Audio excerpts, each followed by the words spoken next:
Hello बच्चों, चलिए प्रश्न को देखते हैं। प्रश्न है, दी आकृति में ओ केंद्र के दो सहकेंद्रीय वृत्तों की त्रिज्याएं 5 सेमी और 3 सेमी है। एक बाह्य बिंदु P से इन वृत्तों की स्पर्श रेखाएं PA और PB खींची गई है। यदि AP बराबर 12 सेमी तो BP ज्ञात कीजिए। तो प्रश्न को हल करने से पहले जो इसकी मुख्य अवधारणा है उस पर विचार कर लेते हैं। तो इस प्रश्न के लिए जो मुख्य अवधारणा है वह हो जाएगी पाइथागोरस प्रमेय। अर्थात हम यहाँ पर यह देखेंगे कि पाइथागोरस प्रमेय का कथन क्या है। तो किसी समकोण त्रिभुज में कर्ण भुजा का वर्ग शेष अन्य दो भुजाओं के वर्गों के योग के बराबर होता है। इस प्रश्न के लिए एक महत्वपूर्ण पंक्ति यह है कि स्पर्श रेखा माफ कीजिए वृत्त की या वृत्त में स्पर्श रेखा व त्रिज्या के मध्य 90 डिग्री का कोण बनता है। अब प्रश्न को हल करते हैं। हमें यहाँ पर केंद्र O का एक वृत्त दिया गया है। दो वृत्त हैं। पहले वृत्त है जिसकी त्रिज्या है OB, दूसरा वृत्त है जिसकी त्रिज्या है OA और इनके मान हमें दिए गए हैं। जो बड़े वाला वृत्त है उसकी त्रिज्या है 5 सेंटीमीटर और छोटे वाला जो त्रिभुज है उसकी त्रिज्या है 3 सेंटीमीटर। अब यदि हम O को P से मिला देते हैं इस प्रकार से तो हमारे पास यहाँ पर दो त्रिभुज प्राप्त हो जाते हैं। हमें मान दिया गया है AP का, तो AP का मान दिया गया है हमें 12 सेंटीमीटर। हमारे पास ये भुजा कितनी है 5 सेंटीमीटर है। और जैसा कि हमने यहाँ पर महत्वपूर्ण पंक्ति में देखा है कि त्रिज्या और स्पर्श रेखा के मध्य कितने डिग्री का कोण बनता है 90 डिग्री का। तो ये कोण भी 90 का होगा और ये जो कोण है B ये भी क्या होगा 90 डिग्री का होगा। तो अब हमारे पास ये एक समकोण त्रिभुज है और ये भी एक समकोण त्रिभुज है। तो सबसे पहले हम ऊपर वाले त्रिभुज में पाइथागोरस प्रमेय लगाएंगे और ये भुजा निकालेंगे। क्योंकि ये भुजा समकोण के सम्मुख भुजा है तो ये क्या होगी कर्ण होगी।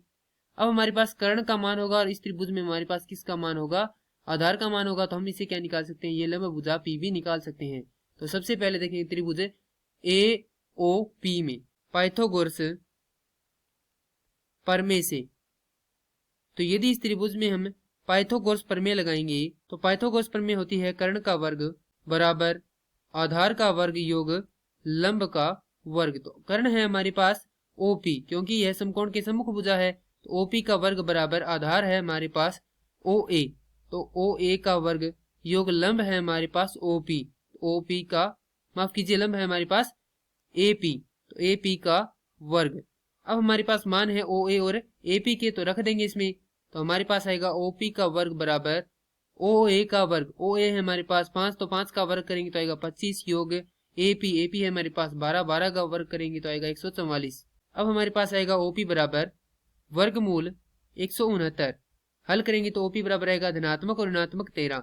परंतु हम यहाँ पर क्या लेंगे धनात्मक लेंगे क्योंकि हमारे पास ये क्या है एक दूरी है। तो ये हो जाएगी 13 सेंटीमीटर। OP का मान हमारे पास कितना आ चुका है अब 13 सेंटीमीटर आ चुका है। तो ये भी क्या है हमारे पास एक समकोण त्रिभुज है। तो इस बार लिखेंगे त्रिभुज OBP में पाइथागोरस प्रमेय से पाइथागोरस प्रमेय लगाएंगे तो हमें प्राप्त होगा कर्ण का वर्ग। अर्थात अब इसमें कर्ण कौन सी होगी समकोण के सम्मुख भुजा OP ही होगी। तो यहाँ पर लिखेंगे OP का वर्ग बराबर आधार है हमारे पास OB, तो OB का वर्ग योग लंब है हमारे पास PB का वर्ग हो जाएगा। तो हमें ज्ञात करनी है PB ज्ञात करनी है तो OB का क्या कर देंगे इधर पक्षांतरण कर देंगे। तो यह इधर आकर किसी ऋणात्मक की हो जाएगी। तो PB का वर्ग बराबर OP का वर्ग घटाव OB का वर्ग। तो PB का मान है हमारे पास 13 सेंटीमीटर। माफ कीजिए PB का मान हमें ज्ञात करना है, OP का मान है हमारे पास 13 सेंटीमीटर। तो PB का वर्ग बराबर 13 का वर्ग घटाव OB है हमारे पास 3 तो 3 का वर्ग। तो PB का वर्ग बराबर 13 का वर्ग होता है 169 घटाव 3 का वर्ग होता है 9। तो PB बराबर आ जाएगा PB का वर्ग बराबर आ जाएगा 160। तो PB बराबर आ जाएगा वर्गमूल 160। तो PB बराबर हमारे पास आएगा हल करने पर 4 वर्गमूल 10 सेंटीमीटर। और यही क्या करना था हमें प्रश्न में ज्ञात करना था। PB या BP का मान है हमारे पास 4 वर्गमूल 10 सेंटीमीटर। मैं आशा करता हूं कि यह प्रश्न आपको समझ में आया होगा। धन्यवाद।